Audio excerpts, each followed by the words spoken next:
वहां अमित जी के सामने जब बैठी थी और अपने आप में वो मेरे लिए मुझे मंजिल मिल गई है, ये सपने जैसा लग रहा था। और ना उसको ये लग रहा था कि ये कर क्या रहे। और फिर सर ने ही कहा कि आप सर ऊंचा कर लीजिए, आपकी माँ ने सही जवाब दिया है। बड़ा अच्छा पल था, बहुत खूबसूरत पल था। थोड़ा सा क्या होता है, वहां बैठते हैं, इतना दबाव तो रहता है कि चारों तरफ हमें बहुत सारी जगह लोग देख रहे हैं, तो दबाव होता है। सबसे पहले तो मैम बहुत बहुत स्वागत है आपका। क्या कहना चाहेंगे, कैसी फीलिंग है? कितना एक्साइटेड है, क्या कहेंगे? ये जो मिला है, विनर बने हैं आप, इसके बाद कितने एक्साइटेड है आप? सच बात बताऊं कि मुझे इस समय बहुत खुशी हो रही है और मैं शब्दों में बयान नहीं कर सकती हूँ इस खुशी को। मैंने यूं तो सोचा था कि हाँ, मैं अगर इतनी मेहनत कर रही हूँ तो जब अगर उस मंच पे हॉट सीट पे पहुंची मैं, तो काफी ऊंचा जाने की कोशिश करूंगी, क्योंकि मैं इसी तरीके से मेहनत कर रही थी। पर इतनी आसानी से मतलब मेरी मेहनत मुझे अब रंग लाएगी और मैं वहां तक पहुंच पाऊंगी, ये अब जब आप महसूस कर रही हूँ ना, तो बहुत खुशी हो रही है। जी। और जैसे हमने देखा भी, ये सेकेंड इनिंग्स है आपकी लाइफ की, और सेकेंड इनिंग्स में इतना बड़ा अचीवमेंट हो गया है, वो भी अमिताभ बच्चन के सामने जब आप खेल रहे थे। कैसा था वो? पहले तो ये अचीवमेंट के बारे में, फिर जब आप खेल रहे थे कैसा था वो फीलिंग? सच बात बताऊं, जब सेकेंड इनिंग की तैयारी कर रही थी, मुझे लगता था कि अपने आप को प्रूव करना है। जब आप कुछ अपने आप को प्रूव करने जाते हो तो उसके लिए तैयारी बहुत करना पड़ती है, तो मेहनत बहुत की थी।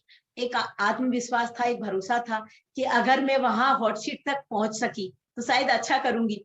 और वहां अमित जी के सामने जब बैठी थी और अपने आप में वो मेरे लिए मुझे मंजिल मिल गई है, ये सपने जैसा लग रहा था। मतलब वहां सामने बैठ के भी एक पल को विश्वास नहीं आ रहा था कि हाँ, जो मैंने सोचा था वो हो गया है। मैं सोचती थी कि अमित जी के सामने बैठने मिले, हॉट सीट पे बैठूं, मैं कौन बनेगा करोड़पति में अच्छा खेलूं, और वो सब मेरे साथ हो रहा था। तो उस पल को शब्दों में तो बयां कर ही नहीं सकती मैं।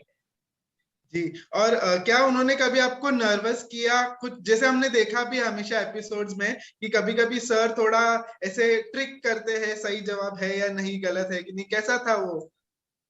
हाँ, मैं तो नहीं, पर मेरी बेटी बहुत डर गई थी एक प्रश्न पे। और है ना, उसको ये लग रहा था कि ये कर क्या रही है, इतना आसानी से इन्होंने जवाब दे दिया, और है ना, ये सोच भी नहीं रही है, तो किसी की हेल्प भी नहीं ले रही है, इन्हें हुआ क्या है, तो बहुत डरी हुई थी। और फिर सर ने ही कहा कि आप सर ऊंचा कर लीजिए, आपकी माँ ने सही जवाब दिया है। बड़ा अच्छा पल था, बहुत खूबसूरत पल था वो मेरे लिए। जी। और आप विनर बन गए, पर विनर के पहले की तैयारी कैसी थी? क्या कुछ पढ़कर गए थे या क्या कुछ रिसर्च कर कर गए थे? सच बताऊं, मुझे जो भी मुझे सामने समझ में आता था, मेरे दिमाग में आता था कि ये पढ़ना चाहिए, ये पढ़ना चाहिए, वो सारा पढ़ती थी। अगर मुझे कोई भी बुक मिली है बच्चों की ही, तो अगर उसमें लग रहा है कि हाँ, ये भूगोल से रिलेटेड है, पढ़ना है, थोड़ा सा उसको पढ़ लिया। कभी ये ना किसी और सब्जेक्ट की मिली, पेपर भी पढ़ती थी, कहीं से भी कुछ भी जानकारी जो मुझे मिल सकती थी मैं सब पढ़ती थी। पर पढ़ाई पे भी मेरा ये एकदम से साफ था कि मैं जो तैयारी करूंगी, अगर वहां सहयोग की जरूरत पड़ेगी, 4 लाइफ लाइन मिलेंगी मुझे, परंतु मैं अपने तरफ से ऐसी तैयारी करके जाऊं कि जो प्रश्न मैं तैयार कर रही हूँ, अगर उनमें से मुझे कोई मिल जाते हैं तो उनमें बड़े विश्वास के साथ उत्तर दे पाऊं। तो वो मैंने किया। जी। और जैसे कॉमन मैन का एक सपना हमेशा होता है कि अमित जी से मिलने का, वो तो पूरा हो गया, बट इसके अलावा गीता जी, आपके और कौन से सपने हैं जो आप विनर बनने के बाद पूरे करने की चाह रखते हो? सच बताऊं, मैंने मेरे सपने बहुत बड़े नहीं थे। मेरे सपने एक ये थे कि मेरी पहचान बने, और इससे अच्छी पहचान मुझे नहीं मिल सकती थी जो मुझे अभी मिली है। उसके अलावा जो मैंने एलएलबी किया है, इस उद्देश्य से किया था कि मैं ना जुडिशियल का जॉब करना चाहती थी, जो संभव नहीं हुआ जब मैंने एलएलबी किया, ओवर एज हो गई थी। तो अब मैं इसी क्षेत्र में आगे करना चाहती हूँ कि मैं प्रैक्टिस करूं, मतलब वकालत की प्रैक्टिस करूं, और प्रैक्टिस करके इसी क्षेत्र में काम करूं। ये मेरी इच्छा है और मैं कोशिश करूंगी कि मुझे इसमें भी कामयाबी मिले। जी। और अभी विनर बन गए तो आई एम श्योर कि आपने सही सब सवालों का जवाब सही दिया होगा, बट ऐसा कोई एक सवाल या ऐसा कोई एक मोड़ आया था जब आपको लगा कि शायद आपने एक गलत चूज कर लिया, बट वो सही निकला? मतलब था ऑब्वियसली, बट एक टाइम पे आप शायद डगमगाए होंगे, वो कौन सा एक मोड था?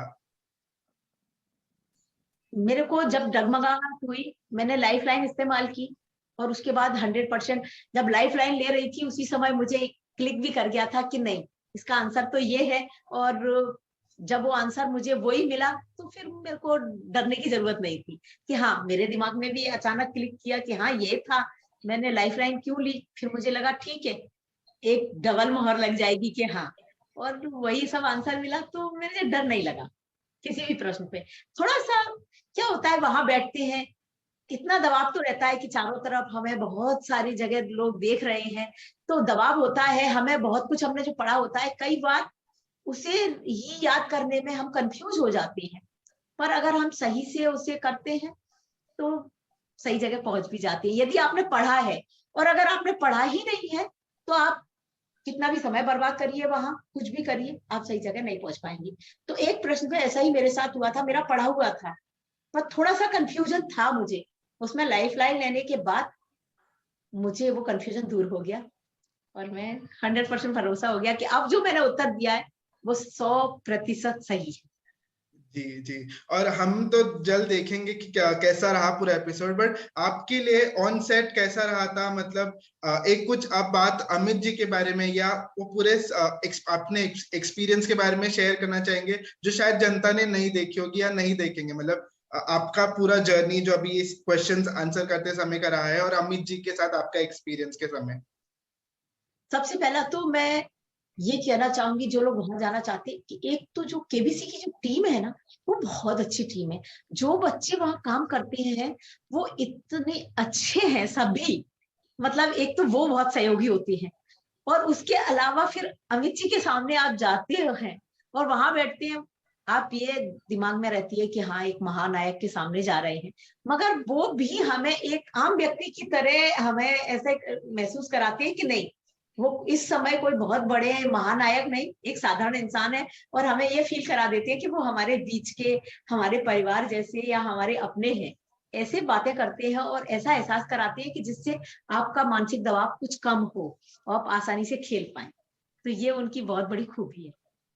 जी। और मेरा नेक्स्ट भी सवाल यही होने वाला था कि प्रिपरेशन, अगर किसी को केबीसी में जाना हो तो क्या क्या प्रिपरेशन वो कर सकते हैं? देखिए, सच बात बताऊं, इसका ना तो कोई सिलेबस है और ना ही ज्ञान का कोई ऐसी सीमा है, ज्ञान को कोई सीमाओं में बांध पाए, ऐसा भी नहीं है। खुला आकाश खुली धरती की तरह उसकी भी कोई सीमा नहीं है। तो जो आपको ऐसा लगता है, आप सो देख रहे हो, समझ रहे हो कि हाँ, मुझे इतना इतिहास का भी होना चाहिए ज्ञान, थोड़ा भूगोल का भी होना चाहिए, थोड़ा राजनीति का भी होना चाहिए, आज आप विश्व भर में जो कुछ हो रहा है घटित, उससे संबंधित भी होना चाहिए।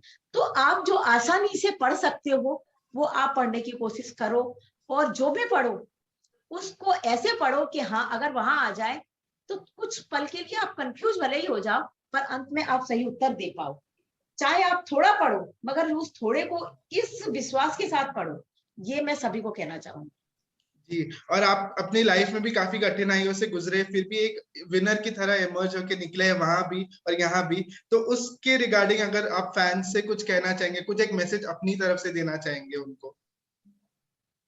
मैं ये तो नहीं कहूंगी, देखिए, परिवार में जब रहते हैं तो एक गृहिणी को बहुत कुछ करना पड़ता है, और जब आप पहले, हर इंसान अपने आप को पहचानता नहीं है, उसे लगता है कि ये मैं कर नहीं पाऊंगी, जब वो करने चलता है ना तो होता जाता है।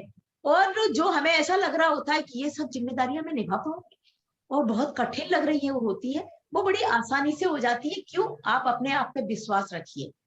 और मैंने अपने आप से विश्वास नहीं खोया, तो मैंने परिवार, रिश्ते, घर को संभाला, और उसी आत्मविश्वास के साथ इस मंच पे मैं खेली, और खेल के मैं यहाँ तक पहुंची। जी, बिल्कुल बिल्कुल। और यही मेरे को लगता है जो कॉन्फिडेंस अभी आपका है, वही आपको जो जब आप शो में थे वो काम आया और आपको विनर बनाया। Thank you so much ma'am. हमारे बीच से जब एक कोई व्यक्ति निकल कर आता है, विनर बनता है, तो हमें सबसे ज्यादा खुशी होती है। So thank you so much ma'am, और thank you so much for the interview. धन्यवाद।